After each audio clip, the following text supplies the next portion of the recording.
প্রাথমিক পত্রিকা। কী বললেন নওশাদ সিদ্দিকী নির্বাচন ফল নিয়ে?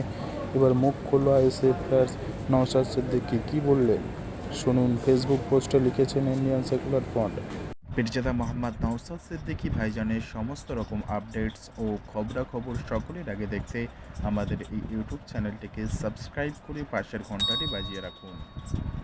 অষ্টদশ লোকসভা নির্বাচনে ফল প্রকাশের পরে দেখা যাচ্ছে বিজেপির নেতৃত্বে এনডিএ জোটের সরকার গঠন করে চলছে। যেভাবে বুথ ফেরত সমীক্ষায় বিজেপির বিশাল জয় চিত্রিত করা হয়েছিল তা আসলে কার্যত হয়নি। একক দল হিসেবে বিজেপি নিরঙ্কুশ সংখ্যাগরিষ্ঠতা পায়নি। এক কথায় ভারতের সাংবিধানিক গণতন্ত্রের পক্ষে সেটা শুভ। পশ্চিমবঙ্গের তৃণমূল কংগ্রেস ও বিজেপি পারস্পরিকের বোঝাপড়া মেরুকরণ আবার সামনে চলে এসেছে। আসলে যে সমস্ত অন্যায় কাজ করে চলেছে তৃণমূল কংগ্রেস সেটা চলতে থাকবে। বিচারের নামে শুধু প্রহসন হবে। দুই দলেই ক্ষমতার মসনদে থেকে একে অপরাধগুলিকে চালিয়ে যাবে এবং সাধারণ গরিব মানুষকে একে অপরের বিরুদ্ধে লেলিয়ে দিয়ে সমাজ অস্থিরতা সৃষ্টি করা হবে। আসলে তৃণমূল কংগ্রেস ও বিজেপির অর্থনৈতিক নীতি, সাম্প্রদায়িক বিভাজন নীতি এই রকমেরই। অন্যদিকে যারা আইএসএফকে বার্তা দিতে চায়নি তারা আইএসএফের শক্তি টের পাচ্ছেন। বিভিন্ন স্থানে বিশেষত গ্রাম অঞ্চলে আইএসএফের পক্ষে মানুষের সমর্থন আছে, সেটা ভোটের ফলাফলের প্রাথমিক বিশ্লেষণ থেকে বোঝা যাচ্ছে। আইএসএফের নেতৃত্বে মানুষকে অধিকার পাইয়ে দেওয়ার রাজনীতির একটি বিকল্প শক্তি দানা বাঁধছে। এত কঠিন লড়াই আমাদের লড়তে হয়েছে বিভিন্ন প্রতিবন্ধকতা পেরিয়ে, সেটা বলার অপেক্ষা রাখে না। কারচুপি, রেগিং, চাপ্পা ভোট, পুলিশের অত্যাচার, কেন্দ্র বাহিনীর কার্যত নীরব ভূমিকা পালন সত্ত্বেও মানুষ ভোট দিয়ে এগিয়ে এসেছেন। আমরা মানুষের এই লড়াকু ভূমিকাকে কুর্নিশ জানাই। লক্ষ লক্ষ মানুষ যারা আমাদের ভোট দিয়েছে তাদের প্রতি কুর্নিশ জানাই, কৃতজ্ঞতা জানাই।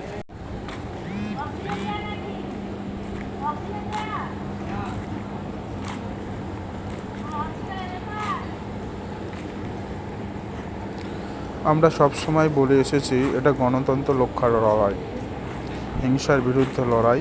ভোট অনেক জায়গায় ঠিকমতো হয়নি, হলে আমাদের ফল নিঃসন্দেহে আরও ভালো হতো। তবুও আমরা মানুষের রায়কে সম্মান জানাচ্ছি। বেশ কয়েকটি আসনে আমাদের প্রার্থী লক্ষাধিক ভোটকেও ভালোই লড়াই দিয়েছেন। রাজ্যের এই ভোটের ফল থেকে আইএসএফ মনে করে পশ্চিমবঙ্গে বিজেপি একটি ঘূর্ণিত শক্তি। বিজেপির অস্তিত্ব সেরকম এখানে নেই। সংখ্যালঘু সম্প্রদায়ের মধ্যে বিজেপির ভয় দেখিয়ে নিজেদের মধ্যে মারামারিতে জড়িয়ে রেখে এক ধরনের নিরাপত্তাহীন করে বিজেপিকে আরও শক্তিশালী প্রদর্শন করানো হলো। এই শক্তিশালী দেখানো তৃণমূল কংগ্রেসের কাছে খুবই গুরুত্বপূর্ণ। এটা একটি সেটিং ছাড়া কিছুই নয়। তৃণমূলের এটা দরকার নিজেদের বিভিন্ন কুকর্ম থেকে বাঁচানোর জন্য। বিজেপির এখানে কোনো সংগঠন নেই, শুধুমাত্র ধর্মীয় তাস খেলছে তারা। এটাকে তৃণমূল বিশেষ করে তুলে ধরেছে যাতে সংখ্যালঘু সম্প্রদায় ভয় পায়। তৃণমূল কংগ্রেস কখনোই বিজেপিকে আদর্শগতভাবে মোকাবেলা করতে পারবে না। এই দুটি দলের যারা জিতেছে তারা প্রায় সুবিধা মতো দল বদল করে। শিলভদ্র দত্ত, মুকুটমণি অধিকারী, নীতিশ প্রমাণিক, কৃষ্ণ কল্যাণ, সৌমিত্র খান ইত্যাদিরা কখনো বিজেপিতে আছেন, কখনো তৃণমূলে আছেন, তা বোঝা খুবই মুশকিল। আসলে তৃণমূল কংগ্রেসের বাইনারিতে জিইয়ে রাখতে চায়।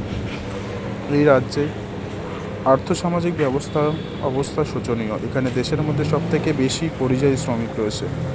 শুধুমাত্র ভাতা অনুদান নিয়ে মানুষকে তার বেশি অধিকার মর্যাদা থেকে বঞ্চিত রাখা হচ্ছে। শিক্ষা, কর্মসংস্থানের ব্যবস্থা না করে দুর্নীতিতে মত্ত থেকে তৃণমূলীরা সামান্য ভাতা দিয়ে ভাবছে মানুষকে দখল করে রাখবে। তাই এই সেটিং বা বাইনারি খেলা, সেই জন্যই এখানে কেন্দ্র বাহিনীর নীরব দর্শকের ভূমিকা থাকে। আইএসএফ সমাজ পরিবর্তনের লড়াই নেমেছে। এই লড়াই দীর্ঘমেয়াদী লড়াই। এই লড়াই জারি থাকবে। এটা নির্বাচনে এই লড়াই শেষ নয়। একটি গণতান্ত্রিক ধর্মনিরপেক্ষ সমাজ গঠনে আইএসএফ সবসময় লড়াই করে যাবে। আইএসএফ 2021 সালে তৈরি হওয়ার পরে রাজ্যের বিধানসভা নির্বাচনে অংশ নেয়। ভোট পরবর্তী ভয়াবহ হিংসার সম্মুখীন হতে হয়। কর্মীরা শহীদ হয়েছেন, মিথ্যা মামলায় হাজতবাস হয়েছে অনেকের। এরপর গত বছর পঞ্চায়েতের নির্বাচনে যে প্রহসন হয়েছে সেখানে দলের কর্মীরা হিংসার সম্মুখীন হয়েছে। এবারে নির্বাচনের বিজেপি ও তৃণমূল কংগ্রেসের নির্বাচনে বিপুল কোঅপারেট অর্থের মোকাবিলা করে আমাদের কর্মীরা যেভাবে লড়াই চালিয়েছেন তার জন্য তাদের আমরা অভিবাদন জানাচ্ছি। অভিনন্দন সমস্ত বুথ এজেন্ট, পোলিং এজেন্টদেরও।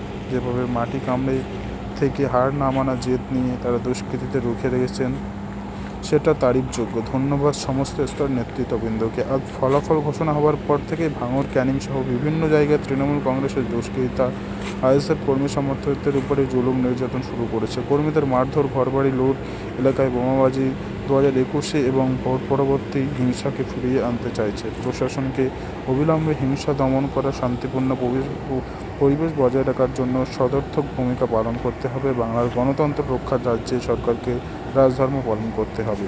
আজকের ভিডিও এটাই বলেছে আইএসএফ অর্থাৎ ইন্ডিয়ান সেকুলার ফ্রন্ট। ভোটের ফলাফল প্রকাশের পরে ভিডিওটি প্রচুর পরিমাণে শেয়ার করুন। আর এই ইউটিউব চ্যানেলে যদি নতুন হয়ে থাকেন অবশ্যই চ্যানেলটিকে সাবস্ক্রাইব করে পাশের ঘন্টাটি বাজিয়ে রাখবেন। ধন্যবাদ।